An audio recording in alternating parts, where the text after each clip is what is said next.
Hi Kuldeep ji, good morning and welcome on your PDF. Yeah. Thank you. Thank you for inviting me.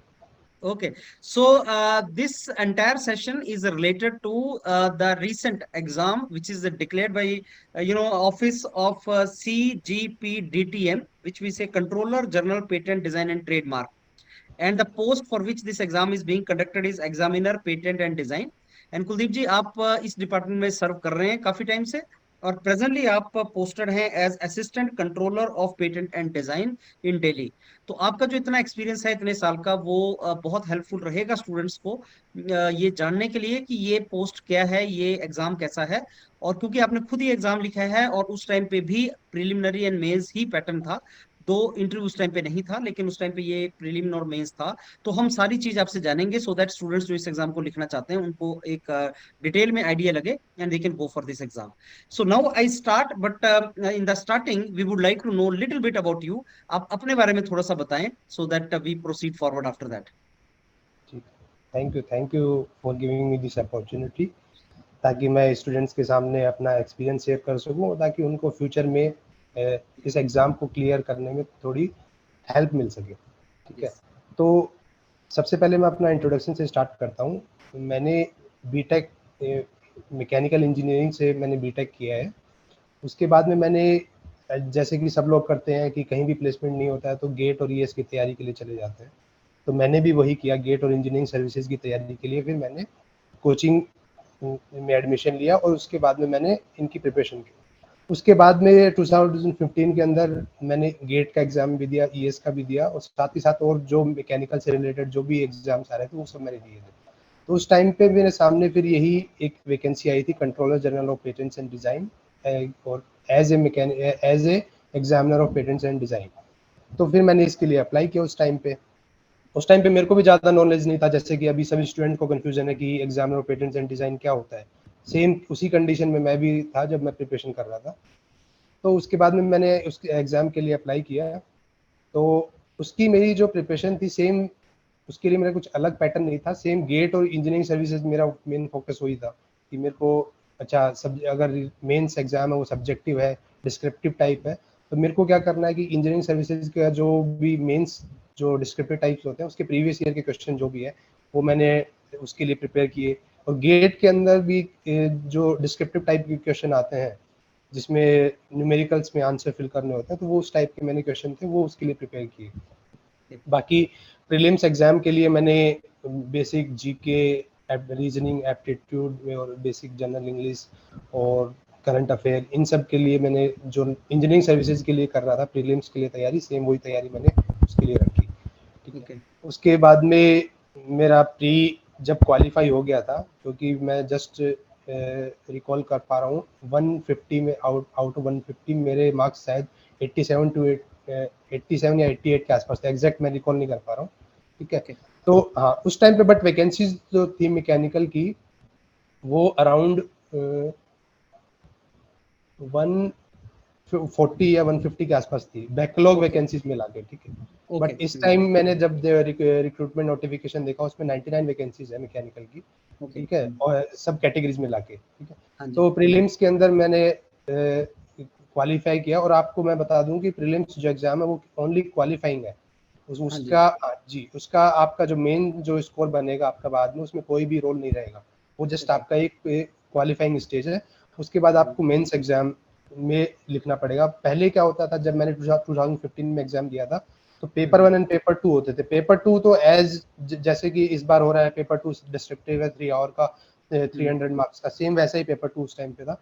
But जब मैंने exam दिया था 2015 में तो paper 1 होता था इंग्लिश, जिस इंग्लिश डिस्क्रिप्टिव टाइप का, जिसके अंदर ऐसे राइटिंग, प्रेसी राइटिंग और रिपोर्ट राइटिंग या एप्लीकेशन राइटिंग वो सब था। वो जस्ट बेसिक नॉलेज चेक करने के लिए स्टूडेंट की कि हाँ उसको इंग्लिश की नॉलेज है कि नहीं है, क्योंकि जो आगे जो रिक्वायरमेंट होती है वो इंग्लिश से रिलेटेड ये रिक्वायरमेंट होती है, क्योंकि जो भी एग्जामिनेशन रिपोर्ट आती है जो ऑफिस में आती है, पेटेंट ऑफिस में, वो सब इंग्लिश मैक्सिमम जो होती है वो इंग्लिश में होती है, ताकि उस एक जनरल बेसिक जो भी स्टूडेंट है, जो भी एप्लीकेंट है, उसको बेसिक नॉलेज होना चाहिए इंग्लिश का। तो वो भी उस टाइम पे 2015 में वो भी क्वालिफाइंग था। जो पेपर वन जो मैं बता रहा हूँ इंग्लिश का था, वो जस्ट क्वालिफाइंग था। मेन जो 3 आवर का जो डिस्क्रिप्टिव टाइप जो पेपर था उसी के बेसिस पे मेरिट डिसाइड हुई थी।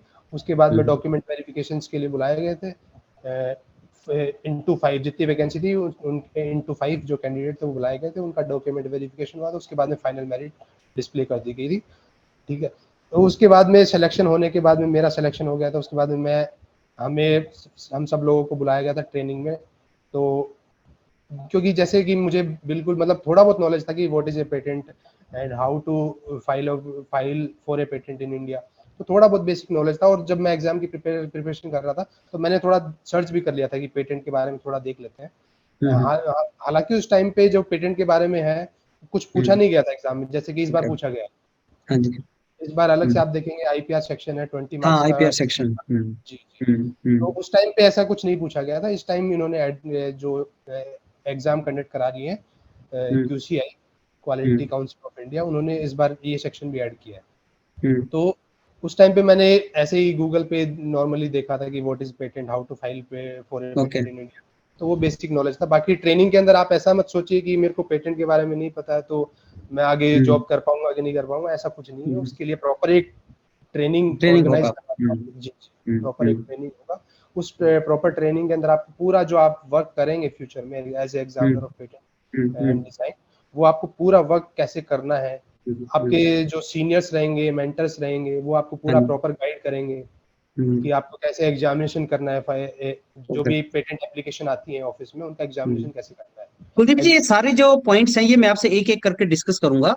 मैंने आप अपना सारा इंटरेक्शन को डिवाइड किया है। मैं पहले आपसे प्रिलिमिनरी के बारे में डिस्कस करूंगा, फिर मेंस के बारे में डिस्कस करूंगा। इस बार इंटरव्यू भी इंट्रोड्यूस हुआ है, उसके बारे में थोड़ा सा डिस्कस करेंगे हम। और फिर हम ये भी जानेंगे कि ट्रेनिंग कैसे होता है। लेकिन सबसे पहले मैं ये जानना चाहूंगा आपसे कि आपका जो जॉब एक्सपीरियंस रहा है वो किस तरीके से, पहले आपका ज्वाइनिंग हुआ, फिर ट्रेनिंग हुआ, फिर आपकी पोस्टिंग्स कहाँ हुई, और प्रेजेंटली आप कहाँ पे पोस्टेड हैं, इसके बारे में अगर हमें पता लगे फिर हम आगे प्रोसीड करते हैं। आफ्टर सिलेक्शन सबसे पहले मैंने जो हमारा जो ट्रेनिंग हुआ था वो 6 वीक का हुआ था नागपुर में। हाँ जी। उसके बाद में after 6 weeks I was posted in the patent office Mumbai as examiner of patent and design. तो हाँ जी। मैंने वहाँ पे मुंबई में 5 साल मैं मुंबई में रहा हूँ। उसके बाद में मैं पेटेंट ऑफिस दिल्ली ट्रांसफ़र हो गया। हाँ जी। और अभी रिसेंटली 2 महीने पहले मेरा प्रमोशन हुआ है as assistant controller of patents and design. उससे ओके। पहले मैंने एज ए एग्जामिनर ही काम किया है। ओके। तो जी कुलदीप जी, जानना चाहेंगे कि ये हायरार्की किस तरीके की होती है। जैसे पहली प्रमोशन जो है वो आपकी असिस्टेंट कंट्रोलर के फॉर्म में होती है आपकी एग्जामिनर से। तो उसके बाद की हायरार्की अगर आप थोड़ा सा बता पाएं कि कोई स्टूडेंट जो ज्वाइन करना चाहता है, मैं आपको ऑनेस्टली बताऊं कि बहुत से स्टूडेंट्स हैं और आप जानते हैं उनके पास अपॉर्चुनिटीज भी होती हैं। जैसे कोई स्टूडेंट है जो देखता है एनर्जी सेक्टर ज्वाइन करूं या मैं कोई state job government job join करूं, तो ये जानना चाहता है कि साहब हमारा जो ग्रोथ है, हमारा जो हायरार्की है आगे, वो किस तरीके से होगा, प्रमोशन अपॉर्चुनिटीज किस तरीके से होती हैं। तो जैसे कि मेरा पहला प्रमोशन होने के बाद में assistant controller of patents and design में पोस्ट पे आया हूँ। उसके हाँ जी। बाद में नेक्स्ट प्रमोशन जो होगा पोस्ट है वो डेप्यूटी कंट्रोलर है। उसके बाद में जॉइंट कंट्रोलर है and after that senior most जो जॉइंट कंट्रोलर होते हैं तो जो senior joint controller of patents and design होते हैं। ठीक है, टॉप ओके। मोस्ट हायरार्की जो है इसके अंदर वो senior joint controller of patents and design है। और प्रमोशन की सिनेरियो की बात करें यहाँ पेटेंट ऑफिस में तो ये ओनली वैकेंसी बेस्ड है। अगर ऊपर आपकी वैकेंसीज हैं तो हाँ आपको जी। प्रमोट कर दिया जाएगा। जैसे कि आप देखते हैं कि इसका रिक्रूटमेंट है वो रेगुलरली नहीं आता है, हर 3-4 साल हाँ में जी। एक बार आता है। हाँ तो जी। हाँ, तो ये वैकेंसी जैसे जैसे क्रिएट होती हैं हायरार्की लेवल पे उस हिसाब से फिर प्रमोशन होता है। ओके। तो जैसे आपने बताया कि आप पहले 5 साल बॉम्बे में रहे, मुंबई में, अब आप दिल्ली में हैं, तो बड़े बड़े शहरों में आप पोस्टिंग हो रही है, और स्टूडेंट ये भी जानना चाहते हैं कि साहब अगर हमारी पोस्टिंग हो रही है तो कहाँ पे हो रही है। तो इसके बारे में थोड़ा सा आप बताएं कि अगर किसी की जॉब लगती है as examiner patent and design, तो उसको पोस्टिंग्स कहाँ पे आती हैं, तो क्या ये बड़े बड़े शहरों में ही होती हैं या कहाँ हो सकती हैं। जी, ये जो पेटेंट ऑफिस है वो मेनली 4 सिटीज के अंदर ही है। जो आप हाँ जी। देखेंगे टायर 1 सिटीज है, हाँ दिल्ली, जी। मुंबई, कोलकाता और चेन्नई। ओके। ठीक है, और जो आपका इसका ट्रेनिंग सीजीपीडीटीएम का जो ट्रेनिंग इंस्टीट्यूट है वो नागपुर में है। हाँ ठीक है, जी। हाँ, तो वहाँ भी पोस्टिंग के चांसेस हैं, बट ऐसा कुछ वो कंपलसरी नहीं है, वो डिपेंड ऑन द वर्क कि ओके। आगे काम क्या रहेगा उसके हिसाब से फिर वो। बट मेनली जो पेटेंट ऑफिस के जो ऑफिस है वो 4 लोकेशन पे ही है। 4 शहरों में। हाँ हाँ, तो आपको टायर 1 सिटी के अंदर ही पोस्टिंग मिलेगी। अच्छा, अगर कोई स्टूडेंट ऐसा है कि साहब वो राजस्थान से है, चाहता है दिल्ली वगैरह में मिल जाए मेरे को, तो उसको कितने चांस है कि दिल्ली मिलेगा और चेन्नई नहीं मिलेगा, ये स्टूडेंट्स की नहीं तरफ से नहीं क्वेश्चन होते हैं। हाँ जी। नहीं नहीं, ये तो कोई पॉसिबल नहीं, क्योंकि जहाँ भी जिस भी लोकेशन पे उस डिजायर पोस्ट की अगर रिक्वायरमेंट होगी तो वहाँ आपको जाना पड़ेगा। और ये group A central government service है, तो इसका मतलब ये होता है कि you have to work in anywhere in India, कि ओके, आपको ये बात जहाँ। तो सही। हाँ, तो वही है। बात। और मोर ओवर आपने बताया कि भाई 4 बड़े शहरों में ही है, तो ऐसा कोई ट्रबल नहीं है। आई मीन वो हाँ उन्हीं शहरों में रहेंगे, तो वो जी। उनका और प्रमोशन होगी तो ऑब्वियसली फिर तो वो टियर 1 बाकी सिटी में बाकी है। ऑफिसेज में आप जाएंगे तो कम से कम देखेंगे कि आप बहुत सारे ऑफिसेज हैं, तो कहीं हाँ भी जी। रैंडम होने के पोस्टिंग मिल चांसेस। सकता है। बट इस ऑफिस में कम से कम 4 ऑफिस ही रिस्ट्रिक्ट है, तो 4 के अलावा ऐसा तो है नहीं कि आपको कोई हम्म कोई हम्म 5वें 6वें ऑफिस हम्म में भेज दिया जाएगा, तो ये है। अच्छा कुलदीप जी, एक मैं out of the way question पूछूंगा कि जैसे कई प्रोफाइल होते हैं, जैसे एनर्जी सेक्टर की बात करते हैं, जो हम्म कोई ज्वाइन करता है ओएनजीसी, उसके दिमाग में ये होता है कि चलो कुछ साल के बाद अगर हमें प्राइवेट सेक्टर में जाना पड़े तो हमारे पास शेल, श्रमबर्गर जैसी कंपनीज हैं जहां पे हम शिफ्ट कर सकते हैं। हम्म पेटेंट एक ऐसा काम है जिसमें मैंने बहुत सा देखा, मेरे अपने स्टूडेंट्स ही एंटरप्रेन्योर बने हुए हैं, उन्होंने अपनी कंपनियां स्टार्ट कर रखी हैं, हम्म प्राइवेट सेक्टर में काम कर रहे हैं। आपसे थोड़ा सा जानना चाहेंगे कि अदर देन गवर्नमेंट सेक्टर, अब जैसे ministry of commerce and industry में आप ये जॉब है, अदर हम्म देन गवर्नमेंट सेक्टर अगर कोई सोचता है कि साहब फ्यूचर में हम अपना ही काम स्टार्ट करें या हम प्राइवेट में जाएं, तो क्या ऑप्शंस हैं, क्या अपॉर्चुनिटीज हैं इससे रिलेटेड? हम्म। देखिए, अगर सिलेक्शन इसमें हो जाता है तो वेल एंड गुड, मेरे हिसाब से हम्म, बहुत बढ़िया जॉब है ये। हाँ ठीक है, जी। इसके इस जॉब में आने के बाद में बहुत ही कम लोग होंगे जो ट्राई करेंगे बाहर दूसरी जगह जाने अच्छा, की। बहुत अच्छा। ठीक है। हम्म हाँ, हम्म लेकिन ठीक है, फिर भी कई लोग होते हैं कि चलो मेरे को ट्राई करना है, कोई हाँ जी। एक्स्ट्रा अपॉर्चुनिटीज एक्सप्लोर करनी है, तो प्राइवेट में हाँ, भी आप देखेंगे तो बहुत सारे अपॉर्चुनिटीज हैं पेटेंट में। अच्छा। जैसे कि यहाँ पे, हाँ, कि पेटेंट फर्म है, हम्म जो एज ए पेटेंट एजेंट आप काम बाहर करते से हैं। काम कर हम्म सकते हैं। जो हम्म पेटेंट एजेंट का मेनली वर्क होता है कि जो भी कोई बड़ी बड़ी आप कंपनीज देखेंगे जो पेटेंट फाइल करती हैं, वो पेटेंट एजेंट को हायर करती हैं, डायरेक्ट उनके थ्रू प्रोसेस करवाती हैं, फिर अपना पेटेंट फाइलिंग हम्म प्रोसीजर जो है उनके थ्रू। हम्म तो वो हम्म बहुत सारी अपॉर्चुनिटीज है बाहर। अब एक क्वेश्चन मैं आपसे पूछूंगा, I don't know whether that should be asked और नॉट, लेकिन क्वेश्चन स्टूडेंट की तरफ से है, आप चाहें तो आंसर कर दें। और क्वेश्चन ये है कि साहब ये जो जॉब है प्रेशर वाली जॉब है या सर कूल जॉब है? अब इस क्वेश्चन का I don't know what is the meaning of students, उन्होंने जॉब को ऐसे कैटेगराइज किया होगा कि कुछ जॉब में प्रेशर होता है, कुछ में प्रेशर नहीं होता है, कुछ में कूल होता है। तो कुलदीप जी, उनके आंसर का क्या, क्वेश्चन का क्या आंसर करेंगे आप? नहीं जी, ऐसा कुछ नहीं है प्रेशर वाली जॉब। ये ग्रुप ए गजेटेड ऑफिसर वाली जॉब है, तो इसकी खुद की एक रेस्पॉन्सिबिलिटी होती है जॉब की। हाँ जी, तो अब बिल्कुल। जो रेस्पॉन्सिबिलिटीज है वो तो आपको करनी पड़ेंगी ना, फुलफिल फुलफिल। करने पड़ेंगे। हाँ, तो बस वही हम्म वही है। चलिए, बाकी हाँ। बहुत सही आपने बता दिया इसका। अब मैं आता हूँ कुलदीप जी फॉर प्रिलिमिनरी। प्रिलिमिनरी पहला स्टेज है। आपने रेफर किया था कि 150 में से कुछ आपने मार्क्स बताए थे उस टाइम पे, और उस टाइम पे आपने बताया थे नंबर ऑफ सीट्स भी ज्यादा थी। जी इसमें अब जब एडवर्टाइजमेंट आया है कुलदीप जी, तो उन्होंने उसमें लिखा है कि नंबर ऑफ सीट्स में इंक्रीज, में डिक्रीज। अब जी। डिक्रीज होने का चांस तो कम होता है, लेकिन इंक्रीज का पूछना चाहूंगा आपसे कि क्या चांस होता है कि इंक्रीज भी हो जाए नंबर ऑफ सीट्स? नहीं नहीं, वो इसलिए दिया होता है कि इन फ्यूचर मान लीजिए कोई रिक्वायरमेंट आ जाती है, हाँ तो जी, उसके लिए वो अगर सीट कम ज्यादा करनी हो तो वो की जा सकती कर है, तो सके। उसके लिए ओके, क्लोज होता है इसमें। ठीक है। अब जी आपसे ये भी जानना चाहेंगे कि प्रिलिमिनरी अभी भी 150 नंबर का है, 150 क्वेश्चंस हैं, मेरे ख्याल से सेम ही पैटर्न है जैसा आपके टाइम पे था। तो थोड़ा सा ये बताएं आपकी, इस बार प्रिलिमिनरी 3 सितंबर को है, मेंस 1 अक्टूबर को है। बहुत सा स्टूडेंट जो है वो ये सोच रहा है कि सब पहले प्रिलिमिनरी की तैयारी करें या मेंस के साथ साथ तैयारी स्टार्ट कर दें, कैसे करें इसको? जी, इसमें देखिए आप, सबसे पहले मैं आपको बताना चाहता हूँ कि टोटल नंबर ऑफ वैकेंसी है 553 वैकेंसीज है हाँ टोटल, जी, आई थिंक। हाँ जी। ठीक है। तो इसमें जो प्रीलिम्स एग्जाम है वो जस्ट क्वालिफाइंग एग्जाम है आपका, ताकि कि वो थोड़ा सा स्क्रीनिंग हो सके मेंस एग्जाम के लिए। ठीक है। हाँ जी, तो आप देखेंगे कि 20 टाइम्स जो वैकेंसीज है उनका 20 हाँ जी, टाइम्स जो है उन कैंडिडेट को कॉल किया जा रहा है मेंस एग्जाम के लिए। हाँ जी। ठीक है। सही तो है। ठीक है, तो आप वो नंबर देखेंगे तो अप्रोक्सीमेटली मान के चलिए कि 11,000 के आसपास है, जो नंबर जो मेंस बच्चा के लिए। मेंस लिखेगा, हाँ जी। वो 11,000 के आसपास है। हाँ तो जी। आप अगर सारा फोकस अपना प्रीलिम्स पे रख देंगे, क्योंकि आपको हम्म पता है कि जो मेंस एग्जाम है उसमें लेस देन 1 मंथ है आपको प्रिपेयर करने के लिए। और आप हाँ जी। वैसे सोच रहे हो कि मैं पूरा जो सब्जेक्टिव डिस्क्रिप्टिव टाइप जो पेपर होता है उसकी 1 महीने में हम्म तैयारी कर लूंगा, तो दैट विल बी इम्पॉसिबल। हम्म हम्म हम्म तो हम्म आपको उसकी प्रिपरेशन पहले से ही रखनी है मेंस एग्जाम की। ठीक है। हम्म, हाँ, ये है कि आप प्रीलिम्स पे थोड़ा सा कम फोकस रखिए, क्योंकि आप देखेंगे कि 11,000 हाँ कैंडिडेट जी। भी मेंस में आ रहे हैं। तो हाँ जी। आपको वो जस्ट क्वालिफाई करना है, ऐसा नहीं है कि उसमें टॉप करना है आपको प्रीलिम्स में। हाँ जी। हाँ जी। बिल्कुल सही बताया आपने, क्योंकि नंबर ऑफ सीट ज्यादा है, तो ध्यान जो है ऐसा ना हो कि सारा ध्यान आप प्री वो ही हाँ, निकालने में लगा प्री पे ही कर दें, मेंस पे आप मेन, क्योंकि जो आपकी मेरिट जो डिसाइड होगी वो मेंस एग्जाम के ऊपर ही डिसाइड होगी। दें। जो ओके। आपको इंटरव्यू की कॉल आएगी वो मेंस एग्जाम पे ही आएगी। बिल्कुल सही है। अब इसमें कुलदीप जी कोई स्ट्रेटेजी बच्चा फॉलो कर सकता है क्या प्रिलिमिनरी के लिए, क्योंकि उसमें बहुत से सब्जेक्ट हैं, बहुत से कंपोनेंट हैं कि सब जनरल नॉलेज है, जनरल अवेयरनेस है, उसमें टेक्निकल भी है, उसमें इंग्लिश भी है, बहुत से कंपोनेंट हैं। और इस बार जैसा आपने बताया कि आईपीआर भी उन्होंने डाला है, इंटेलेक्चुअल प्रॉपर्टी राइट एक पूरा डोमेन डाला है, और उसकी वेटेज प्रिलिमिनरी में भी अच्छी है, मेंस में भी अच्छी है। तो कुछ स्ट्रेटेजी क्या बच्चा फॉलो कर सकता है स्ट्रेटेजी इस स्ट्रेटेजी इसके टॉपिक लिए छोड़ सकता है या सारे टॉपिक करने चाहिए?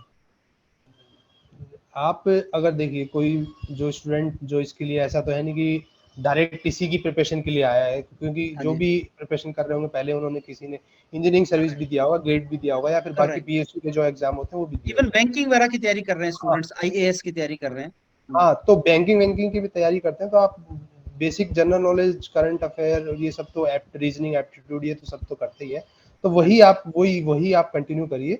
उसके वो बस ये है कि थोड़ा सा उनका लेवल आप देख लीजिएगा कि प्रीवियस ईयर के जो भी क्वेश्चन पेपर है उनका लेवल क्या रहता है, उसके हिसाब से आप तो लेवल जो भी है उनका प्रिपेयर कर लीजिएगा। और आपका आईपीआर सेक्शन है इस बार, वही सेक्शन ऐड हुआ अलग से, तो आप उस पे हम्म, थोड़ा सा फोकस कर लीजिएगा।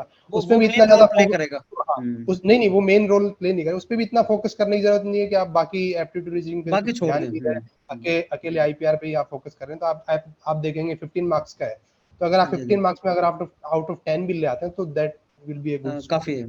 हाँ, सही है। तो मतलब मार्क्स जो हैं वो आपको यूनिफॉर्मली ही लाने हैं। मतलब हाँ, ऐसा होता है कि 15 क्वेश्चन में से शायद 10 आसान आ जाए, 5 एक डिफिकल्ट आ जाए। ठीक है। तो हाँ, इतनी मैं तैयारी करें कि आसान क्वेश्चन निकल जाए। जी, जी, आईपीआर में इतना प्रिपरेशन करें कि इजी क्वेश्चन है वो सबसे इजी निकले। क्वेश्चन निकल जाए। हाँ, डिफिकल्ट होगा वो वैसे भी किसी से नहीं होना है। हम्म। अब कई क्वेश्चन, कई स्टूडेंट, देखिए मैं आपको क्वेश्चन जो है मैं अब आपसे जो पूछूंगा वो in the form of question जो स्टूडेंट्स की क्वेरीज है, क्योंकि इसमें 35 साल तक की एज इन्होंने अलाउ किया हुआ है, एंड इसमें कोई जॉब एक्सपीरियंस की रिक्वायरमेंट नहीं है। तो इससे हो क्या रहा है कि बहुत से ऐसे बच्चे जो सब 5-6 साल से सिविल सर्विस की तैयारी कर रहे हैं, या बैंकिंग की तैयारी कर रहे हैं, या ऑलरेडी जॉब में है प्राइवेट सेक्टर, वो सारे बच्चे इसमें लिखने की ट्राई कर रहे हैं।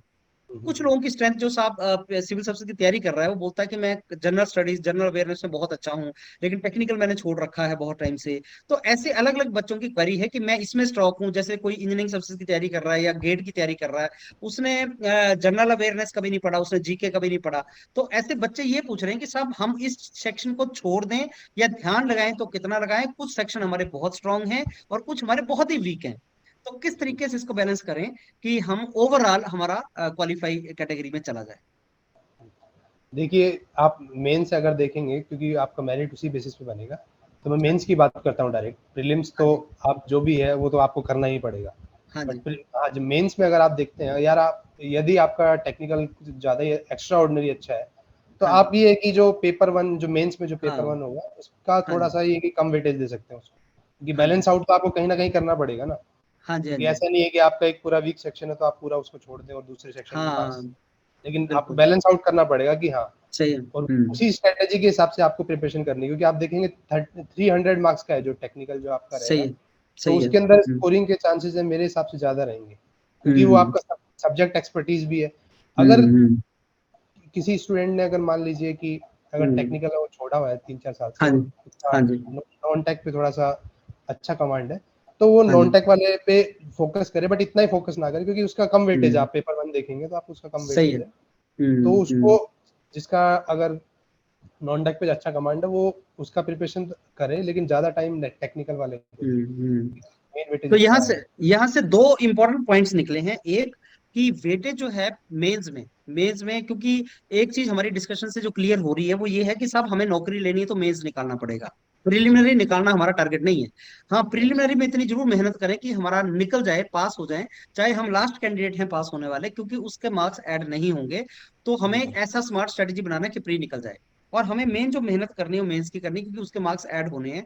और उसमें भी आपने कुलदीप जी बताया कि साहब दो पेपर हैं जिसमें टेक्निकल का वेटेज डबल है, और क्योंकि वेटेज डबल है तो प्रोपोर्शनल मेहनत करनी होती है। हाँ, और उसका भी मतलब ये नहीं है कि साहब आप एक पूरा पेपर नेग्लेक्ट मार दें। हाँ, क्योंकि जैसा आपने थोड़ी देर पहले बताया कि कई बार होता ही है कि कुछ सेक्शन में से आसान क्वेश्चन आते हैं हर सेक्शन में से, तो ऐसा ना हो कि आप आसान क्वेश्चन छोड़ दें हाँ, और मार्क्स तो तो वही है। आपको मिलेंगे। तो ओवरऑल हमें इन सारे कॉम्बिनेशन के साथ चलना पड़ेगा, सो दैट हम इसको निकाल सकें। कुलदीप जी, एक और आपसे क्वेश्चन पूछूंगा, और ये मैंने आपको बताया कि सारे क्वेश्चन मैं उसी तरीके से पूछ रहा हूँ जो स्टूडेंट्स के आते हैं, कि सब हम पैरेलली भी तैयारी कर रहे हैं, हम और एग्जाम्स की भी तैयारी कर रहे हैं, आईएसआरओ का एग्जाम डिक्लेयर हुआ है, हम उसकी भी तैयारी कर रहे हैं। अब सर ये एग्जाम भी आ गया, अगर जो हमें जॉब तो चाहिए, और हमें चाहे इसरो में मिल जाए चाहे हमें ये मिनिस्ट्री में मिल जाए, हमें दोनों इक्वली इंपॉर्टेंट जॉब्स हैं, तो हम क्या दोनों की तैयारी करते रहें, या एक को छोड़ दें दूसरे पे पूरी तरह से भिड़ जाएं? अच्छी बात यह है एग्जामिनर पेटेंट एंड डिजाइन की, कि इन्होंने सारा कुछ टाइमलाइन दे दिया है जो नॉर्मली नहीं होता। जैसे जो जी बच्चा इसरो की तैयारी कर रहा है, उसको भी ये नहीं पता कि इसरो का एग्जाम होना कब है, और ये पिछले कुछ टाइम से बहुत बड़ी प्रॉब्लम है स्टूडेंट्स को जो फेस कर रहे हैं। लेकिन पेटेंट एंड डिजाइन ने ऐसा नहीं किया, उन्होंने बोला 3 सितंबर को प्री, 1 अक्टूबर को मेंस, 11 से 12 नवंबर इंटरव्यू, 17 नवंबर आप जॉब लेके मिठाई का डिब्बा बांट दीजिए। So that is what they have done. So आपका क्या आंसर है इस पॉइंट को लेके? सेम, जब मैं भी तैयारी कर रहा था तो मेरे सामने भी सेम सिचुएशन थी। हाँ जी। मैं भी इसरो का एग्जाम लिख रहा था, और हाँ जी। मैंने सेम इसका भी सीजीपीडीटीएम का भी दिया था मैंने एग्जाम। हाँ जी। तो मेन आप देखेंगे इसरो और जो इसका जो मेंस का जो सब्जेक्टिव डिस्क्रिप्टिव टाइप है, उसका जो स्टडी आप देखेंगे तो नोट्स तो आप सेम ही पढ़ेंगे। ऐसा तो है नहीं कि इसरो के लिए कुछ अलग नोट्स हैं टेक्निकल के लिए और हाँ जी। इसके लिए कुछ अलग नोट्स हैं, नोट्स सेम हाँ पढ़ेंगे। बस हाँ आप जी। जो प्रैक्टिस जो करेंगे प्रीवियस ईयर की, इसमें आपको लिखने की प्रैक्टिस करनी है डिस्क्रिप्टिव में, और उसमें हम्म। आपका ऑब्जेक्टिव टाइप पेपर रहेगा। तो हम्म। उन दोनों की अगर आप एक बार सीट्स भी देखिए कि इसरो में ज़्यादा है कि आपके चांसेस कहाँ पे हैं ज़्यादा होने के, वो भी एक बार हम्म। आप देख लीजिए, ठीक है। हम्म। बट आपको दोनों की पैरेलल आपको तैयारी करनी पड़ेगी। ऐसा नहीं है कि आप इसरो को छोड़ दें और इसका प्रिपरेशन करें हम्म। सीजीपीटीएम का। अगर आपको राइट। दोनों ही जॉब चाहिए तो आपको दोनों की हम्म। पैरेलल तैयारी करनी पड़ेगी। इतना बैलेंस तो बना के चलना पड़ेगा, देखिए। सही बात है, सही बात है। हाँ। अच्छा कुलदीप जी, आपने क्योंकि इंजीनियरिंग सर्विसेज भी लिखा है, आपने उसके पेपर भी दिए हैं, आपको सब्जेक्टिव भी पता है उसका कैसा था, तो आपसे जानना चाहेंगे कि जो मेंस एग्जाम है इसका, एग्जामिनर पेटेंट एंड डिजाइन, उसका किस तरीके का लेवल रहेगा? क्या वो इंजीनियरिंग सर्विसेज टाइप का रहेगा, या किस तरह का पेपर रहेगा डिस्क्रिप्टिव? डिस्क्रिप्टिव पेपर है मेरे हिसाब से। जो मैंने जो तैयारी किया था, मैं वो आपको गाइड कर सकता हूँ हाँ जी। कि मैंने जब प्रिपरेशन करी थी तो गेट के जो भी सब्जेक्टिव टाइप के जो क्वेश्चन आते हैं प्रीवियस ईयर के, ठीक हाँ है, जी। वो प्लस इंजीनियरिंग सर्विस के जो सब्जेक्टिव टाइप जो मेंस होते हैं, सब्जेक्टिव टाइप हाँ जो जी। आते हैं प्रीवियस ईयर के, जो भी 10 ईयर के प्रीवियस ईयर के क्वेश्चन है, वो हाँ मैंने जी। इस एग्जाम के लिए प्रिपेयर किए थे, ठीक है। ओके। तो उसी बेसिस पे फिर मेरा आगे सिलेक्शन होता। हाँ, बाकी मैंने नोट्स भी, वो जो भी नोट्स थे उनके, वो नोट्स भी हम्म। पढ़े थे, और बाकी जो मैंने जो प्रैक्टिस की थी, वो लिखने की जो प्रैक्टिस की थी, वो प्रीवियस ईयर के क्वेश्चन पेपर है उनकी उनकी मैंने प्रैक्टिस करी थी मेनली जो करी। ओके। ठीक। तो कुलदीप जी, इसमें इस बार जैसे इन्होंने इंटरव्यू भी डिक्लेयर किया है, तो इंटरव्यू में कितने टाइम्स लोगों को बुलाने का चांस होता है? जैसे 500 सीटें हैं, तो कितना टाइम लोगों को चांस मिल सकता है इंटरव्यू जाने का? तो उसमें शायद नोटिफिकेशन में आप देखेंगे, नोटिफिकेशन में मेंशन किया है ओके। शायद इनटू 5 है ओके। शायद। ओके। हाँ। अच्छा, मेरे को शायद स्किप हो गया है। हाँ, हाँ, नॉर्मली 5 टाइम्स लोगों को बुलाते हैं। हाँ, हम्म। नॉर्मली 5 टाइम्स है, तो उसमें 5 टाइम्स ही होगा मेरे हिसाब से। बाकी एक बार आप ओ, कंफर्म कर लीजिएगा नोटिफिकेशन देख के कि कितने टाइम्स जो इंटरव्यू में बुलाएंगे। Okay, that is good. So Kuldeep ji, इसमें मोर और लेस आपने सारे पॉइंट्स जो हैं स्टूडेंट्स को बता दिए हैं किस तरीके का है। अब ऐसे एग्जाम्स जिसमें बहुत टाइम कम होता है, जैसे अगर देखेंगे अभी तो September 3 को एग्जाम है, और अभी हमारा जुलाई मंथ चल रहा है, ऐसे एग्जाम जो बहुत ही कम ड्यूरेशन के होते हैं, इनमें किस तरह की स्ट्रेटेजी रखनी चाहिए आपके हिसाब से, क्या करना चाहिए? इसमें मैंने आपको स्टार्टिंग में बता दिया कि आपको जो मेंस की तैयारी करनी है, ऐसा नहीं है कि आपका प्री क्वालीफाई हो रहा है उसके बाद आप मेंस की तैयारी कर रहे हैं। तो हाँ जी। आपकी मेंस की तैयारी आपको स्टार्टिंग से अभी से ही करनी होगी, ओके। ठीक है। साथ हाँ, तो साथ। हम्म। हाँ, प्रीलिम्स की भी तैयारी रखिए और मेंस की भी। आप जो डिस्क्रिप्टिव राइटिंग जो है वो भी आप हम्म। दोनों है प्रिपरेशन एक साथ हम्म। करिए। तो अच्छा, मेन इसके बारे, स्ट्रेटेजी आपकी। मेन स्ट्रेटेजी ये कि मेंस और प्री की दोनों की हाँ, प्रिपरेशन मेंस और साथ प्री के हो। दोनों को साथ लेके चलिए। इंटरव्यू है हम्म। वो बाद में देखेंगे जब वो प्री और मेंस हो जाएगा। प्री का क्वालीफाई हो गया, मेंस हो गया, वो इंटरव्यू के ओके। बाद में वो प्रिपरेशन हो जाएगी उसकी। कुछ आइडिया, कुछ गेस या कुछ स्पेकुलेशन हम कर सकते हैं डिफिकल्टी लेवल पे क्वेश्चंस में? जैसे जो प्री की अगर मैं पहले बात करूं, तो किस तरह के डिफिकल्टी लेवल के क्वेश्चन एक्सपेक्ट कर सकता है स्टूडेंट? प्री में आप देखेंगे तो एसएससी, जो आप सीजीएल जो भी देते हैं लोग, या हाँ एसएससी जी। जेई जो आते हैं जिनमें हाँ जीके और जी। करंट अफेयर आता है, वो हाँ जी। उस लेवल का आप मान के चलिए कि उस लेवल का तो आएगा या उससे थोड़ा सा बेटर रहेगा। उतने डिफिकल्टी लेवल की हाँ, तैयारी करें। उतना हम्म। डिफिकल्टी लेवल रहेगा। कुलदीप जी, आपने अपने टाइम पे खुद तैयारी किया है इसका, जानना चाहूंगा कि क्या एक सब्जेक्ट पहले किया जाए फिर दूसरे सब्जेक्ट पे जाया जाए, या पैरेलल सब्जेक्ट चला देने चाहिए बच्चों को, ये सब्जेक्ट भी स्टार्ट करें? ये तो आप लोग हाँ। ही ज़्यादा बेटर बता सकते हैं, ये तो मैं नहीं बता सकता, क्योंकि आपने कैसे किया था? सबका सबका स्ट्रैटेजी डिफरेंट डिफरेंट होता है। आपकी मैंने क्या थिंक? मैंने तो इंजीनियरिंग सर्विस का ऑलरेडी पूरा जो सिलेबस था पढ़ा हुआ था, बस मैं तो उस टाइम पे रिवाइज ही कर रहा था, ओके। क्योंकि इसका एग्जाम हुआ था 2015 में, आई थिंक नवंबर के आसपास हुआ था, और मेरा इंजीनियरिंग सर्विस पहले हो चुका था जून में। तो मैंने जून तक तैयारी किया था इंजीनियरिंग सर्विसेज का, तो 2-3 महीने फिर मैंने उसके बाद में रिवाइज ही किया था। मतलब रिवीजन कर दिया। प्रीवियस ईयर के जो इंजीनियरिंग सर्विसेज के क्वेश्चन है वही लगाए हम्म थे मैंने। हम्म। दो क्वेश्चन पूछूंगा जो स्टूडेंट हमसे पूछते हैं, थोड़े फुलिश क्वेश्चन है लेकिन आंसर हम भी देते हैं, आपसे भी आंसर चाहेंगे। पहला क्वेश्चन कि सब क्या टाइम सफिशिएंट है सर, मैं तैयारी करूं, फॉर्म भरूं कि ना भरूं, क्या टाइम सफिशिएंट है, निकल जाएगा मेरा, ये पहला क्वेश्चन होता है। दूसरा क्वेश्चन होता है कि सब मैं कितने घंटे पढूं एक दिन में कि मेरा एग्जाम निकल जाए। तो कुलदीप जी इन दोनों का आप क्या आंसर देंगे? दोनों का ही आंसर मैं नहीं दे पाऊंगा, क्योंकि ये पर्सन टू पर्सन वेरी करेगा। ओके जी। Okay okay. सो इसमें क्योंकि मैं बता देता हूँ, हम जो उनको डिस्कस करते हैं वो ये कि अगर आपके लिए टाइम कम है तो हर स्टूडेंट के लिए टाइम कम है। ऐसा नहीं है कि साहब हर बाकियों को ज्यादा टाइम मिला है आपको कम मिला है। तो कोई वही भी है। एग्जाम लिखना है तो इस एटीट्यूड के साथ लिखें कि साहब सबको एक ही जैसा इक्वल फील्ड मिली है और हम उसको दें। नंबर ऑफ आवर्स कभी क्राइटेरिया नहीं होता, कंसंट्रेशन लेवल के हिसाब से अगर करें। जो स्टूडेंट कंसंट्रेशन लेवल से 6 घंटे देगा वो ज्यादा बेटर है उस स्टूडेंट के जो बिना कंसंट्रेशन के 10 घंटे 12 घंटे पढ़ रहा है। बहुत तो सही आई बात की थिंक है। That is how we have to concentrate and we have to go for it. Kuldeep ji आपने सारे पॉइंट्स बहुत अच्छे तरीके से कवर कर दिए हैं, बता दिए हैं। अब any message you want to give to all your prospective juniors?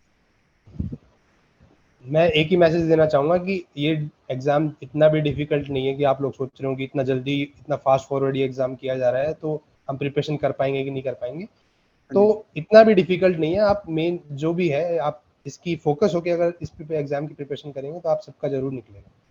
Okay wonderful. ठीक है। सो कुलदीप जी ये जो आपसे मेरी इंटरेक्शन हुई है इसको अब हम अपने जो चैनल्स हैं उन पे पब्लिश करेंगे। और जब ऐसा होता है तो बहुत से स्टूडेंट्स की क्वेरीज आना स्टार्ट होती हैं, वो आपकी तरफ क्वेरीज होती हैं। तो हम आपसे रिक्वेस्ट करेंगे, हम आपसे वीडियो लिंक शेयर करेंगे और आपसे रिक्वेस्ट करेंगे कि जब आप टाइम मिले तो और अगर स्टूडेंट्स के जो क्वेरीज हैं जिनसे thousands and lakhs of students को बेनिफिट हो सकता है तो आप उनका प्लीज आंसर करें वहां पे, सो दैट स्टूडेंट्स को एक अच्छा इन्फॉर्मेशन मिल सके जो आपके थ्रू मिला है। मे बी मैं कई क्वेश्चन जो स्टूडेंट्स के दिमाग में होंगे वो नहीं पूछ पाए आपसे, तो जब ऐसा वो कोई क्वेश्चन आए तो आप प्लीज थोड़ा सा उसके स्टूडेंट्स को बेनिफिट के लिए यस उसको आंसर करें, सो डेफिनेटली। दैट उनको फायदा हो जाए। Okay thank you and all the very best Kuldeep ji, thank you for your time. या